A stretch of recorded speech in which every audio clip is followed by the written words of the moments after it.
Previously on Buffy the Vampire Slayer. I've got bad news. I think the Cabal are going to try to take Zavala out. I turned, and there was Aldrin's soul, his spirit haunting me. Then he shouted a warning, and something snapped in the trees behind me. There was an assassin within the walls of the last city. You were seen. At that distance, in the dark, no. Enough to put a name to a dead man's face. After everything the Cabal have done to us, after Gaul, we are warriors. Why aren't we at war?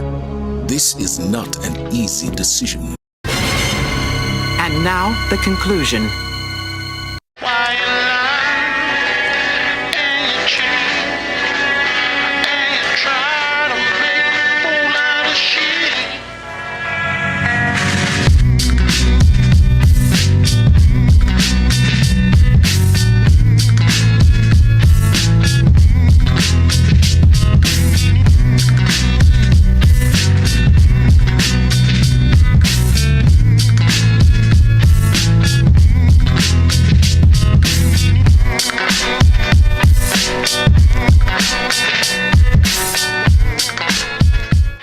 What's going on, ladies and gents, boys and girls, guardians of all ages, Joker back again, once again, and today we're talking about the current story progression within Season of the Chosen. Now, I think that we can all agree for the bulk of Destiny's lifespan, the narrative presentation has left a lot to be desired. I don't even have time to explain why I don't have time to explain. I didn't even know someone with the Traveler's Gift could die. Until they did. Now, before we get into it, storytelling and the quality of a story being told will always be subjective. When I talk about storytelling, what I'm talking about are the mechanics involved in conveying a narrative, not the narrative itself. A bad story can be told excellently, thus making it a good story. A good story can be told poorly, thus making it a bad story. That is the delineation that we will be talking about today. Not whether if Season of the Chosen has the best story in Destiny or not, because some people might go, oh, Season of the Chosen? It's just kind of like a chick with daddy issues going to war. Really? Like, against Forsaken? Against Taken King? Really? And you'd be right to do that. So when I talk about Season of the Chosen being the best story ever told in Destiny, I'm talking about the way the information is being conveyed, not necessarily the information itself. Destiny, for the better part of a decade, has struggled with how to convey its stories. Oryx, quite possibly one of, if not the most beloved villain of the entire franchise, was, during his story, nothing more than a 2-bit background villain. Sure, he showed off an impressive feat of strength at the beginning of Taken King when he took out the Awoken fleet, but this is the totality of our interactions with Oryx throughout the story. Right. Give your will to me. You are the last hope of the light. I have taken entire worlds. You are not worthy to face me.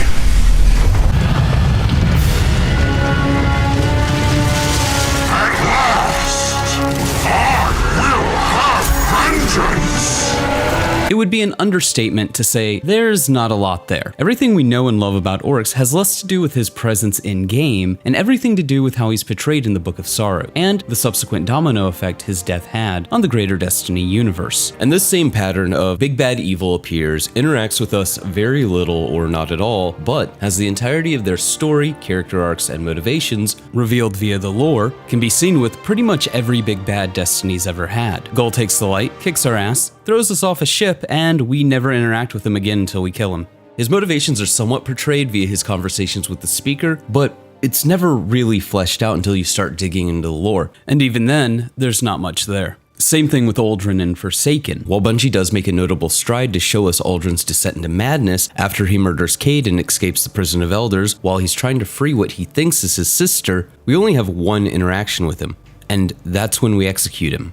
And while I would certainly say that Forsaken was, for the longest time, the peak of Destiny narrative, it still had its issues. It was a good Destiny story, but not necessarily a well-told one. Stories in Destiny have for the longest time been interesting concepts, but conveyed in a very bare-bones manner, leaving the lore to do the bulk of the heavy lifting. This has only gotten worse as Destiny has moved away from the DLC model to the seasonal model. That was until we got to Season of the Chosen, the best told Destiny story in the history of the franchise. Now, because I do believe that it's a story worth experiencing, I'm going to try to spoil as little as possible. So if I word something vaguely or leave out information, that's why. That said, this isn't necessarily going to be 100% spoiler-free either, so you have been warned. Fundamentally, Season of the Chosen can be broken down into a handful of plot lines. Your A plotline is the Cabal Ritual of Proving, where the Cabal vie for seats on Keitel's War Council, one that the Vanguard turned down, because it would mean subjugation to the Cabal. However, never let an opportunity go unheeded, as now we have a chance to weaken the Cabal by taking out their command one by one. This A plotline is conveyed to us via cinematics. Bow. No. The messages that Keitel leaves Zavala. Commander Zavala, I thought to contact you directly, free from the prying interests of advisors.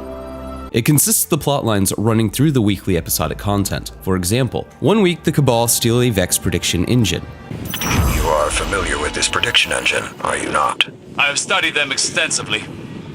They're not all that different from Vex simulations, but there is nuance. The next week, because of what that prediction engine tells them, they try to assassinate Commander Zavala. I've got bad news. I think the Cabal are going to try to take Zavala out. Aldrin's Descent. His spirit haunting me. Then he shouted a warning, and something snapped in the trees behind me. I spun around, my gun in hand, before I realized I'd drawn it. There was an assassin within the walls of the last city. You were seen. At that distance, in the dark, no. Enough to put a name to a dead man's face. The A plotline also contextualizes the battleground activity the strike will receive, and it informs the plotlines of all the characters moving forward. Speaking of characters, and boy does Season of the Chosen have a lot of them, that brings us to the B plotlines. You have Commander Zavala, you have Osiris, you have Lord Saladin, you have Crow, you have Amanda Holiday, you have Keitel, and you have us. Each of these characters have their own storylines, and as these characters explore their storylines throughout Season of the Chosen, we actually see this thing called character growth. Gasp, shock, horror, lightning crackle, lightning crackle, lightning crackle. For example, Amanda Holiday, because of what the Cabal did during the Red War, starts from a position of kill them all, let God sort them out. But over time, with Crow contextualizing his experiences living with the Fallen and how people are just people at the end of the day, and with Amanda learning about the destruction of the Cabal home world, she starts to turn around her opinion. And at the very least, she starts to respect what Keitel's doing. So Crow and I were talking last time we ran this operation. It got me thinking about how hard the Cabal are fighting and what for. Maybe if we took a look at things from their perspective, we might, I don't know, see it differently. You know what Thrall are. I'm no child. I know what Thrall are. To the Hive, a Thrall is a child. Quick to physically mature. But still little more than a toddler taking its first steps. These Thrall scream, seek, kill, devour. To grow, advance, and change. The hell's this got to do with anything? You do not hesitate to destroy Thrall. Of course not. They're monsters. Yes. Monsters should be put down. Do not let Keitel fool you with honeyed words that the Cabal are any different. And hopes for a solution that just isn't us killing one another. To parallel Crow and Amanda's opinions, you have Osiris and Saladin. After everything the Cabal have done to us, after Gaul, we are warriors. Why aren't we at war? This is not an easy decision. You know that. Not easy, but inevitable. Neither side can sustain a real war, but the Cabal are aggressive and proud. If we do not end this, it will escalate beyond our control. The city is at risk. So strike now. Take out their leader. United, we can handle the rest in a matter of weeks. You don't think that lowers us to the enemy's level? Whether it does or not, I doubt Keitel will go down so easily. But perhaps there is wisdom in thinking like the Cabal. Keitel has rallied support by embracing old traditions. If Zavala challenges her to ceremonial combat, she must accept, or risk losing that support. Humanity's champion versus the Cabal's. The winner dictates the future. If we win, there's no guarantee Keitel's followers will honor the result, even if the Empress herself does. And if we lose this gamble, when Keitel has a knife to your throat, will she thank you for your diplomacy? Every fight is a gamble. The question is whether you're willing to bet on our best guardians. Any day of the week. Make your preparations. I'll reach out to Keitel to discuss terms. Commander. I appreciate your cooperation.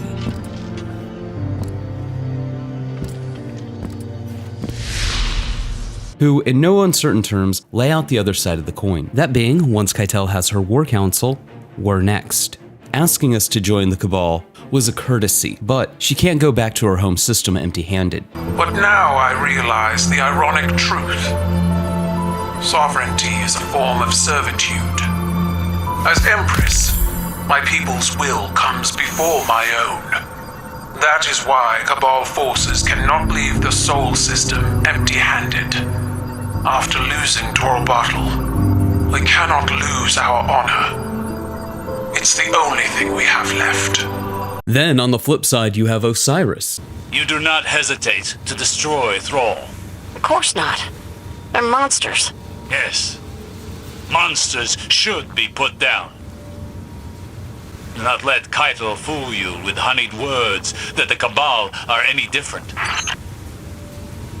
And Osiris is not wrong. You could tell this by the way Keitel addresses Guardians. You offer an alliance as equals, but I offer something even more valuable. Exaltation. Within our ranks, the Guardians will be revered. They will be free, as the Scions are now. They will be our most elite force, the pride of the Cabal Empire. So, for the last time, join us. For revenge against the Hive. For survival against the darkness. Join me. Join the Cabal. Her terms are bow. Subjugate yourself to me, let me rule over you and humanity, and I will make you the crown jewel of the Cabal. She never thinks of allying with us as equals to overcome a common threat. With her, it's all or nothing. Which brings us to the C plotline, where we see Keitel grow as a character and begin to respect the Guardians through working together via mutual cooperation. This unfolds during the Presage mission, and while we are running the same mission over and over and over and over and over again each week, we are learning new things as we work with Keitel and Osiris to uncover the mysteries of what happened on the derelict Cabal ship.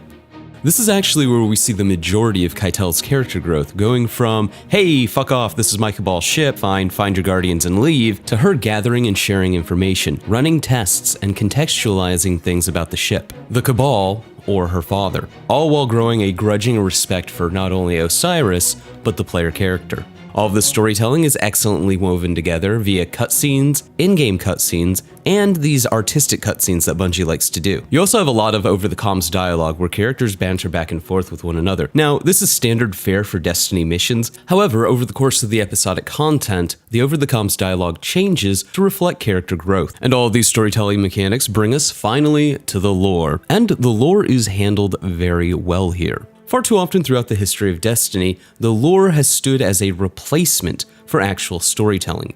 To go back to the Oryx example, we love Oryx, but what exactly did he do in-game? He showed up and then he died. We love Oryx because Oryx is fleshed out in the lore. With Season of the Chosen, however, the lore has stood to be more supplementary than a replacement. Want to find out how the Cabal homeworld fell at the hands of Xivu Arath? Boom, it's there, but you don't really need to know that. It's interesting, it's cool, but it's not necessary, because you're largely given the bullet points in the actual game. And in my opinion, this is how lore should be treated. All in all, Season of the Chosen represents a quantum leap in the way that Bungie tells stories. Is this the best narrative in Destiny history? Probably not. Is it the best told one? Absolutely, at least so far. Could it fizzle out before the end of the season? Absolutely. However, as of now, this is the blueprint that Bungie needs to use when telling stories with their episodic content. But hey, those are just my thoughts. Let me know yours in the comments below. Remember to like, but only if you did. Subscribe for more. Feel free to donate to my Patreon if you're feeling particularly generous. But above all else, stay frosty.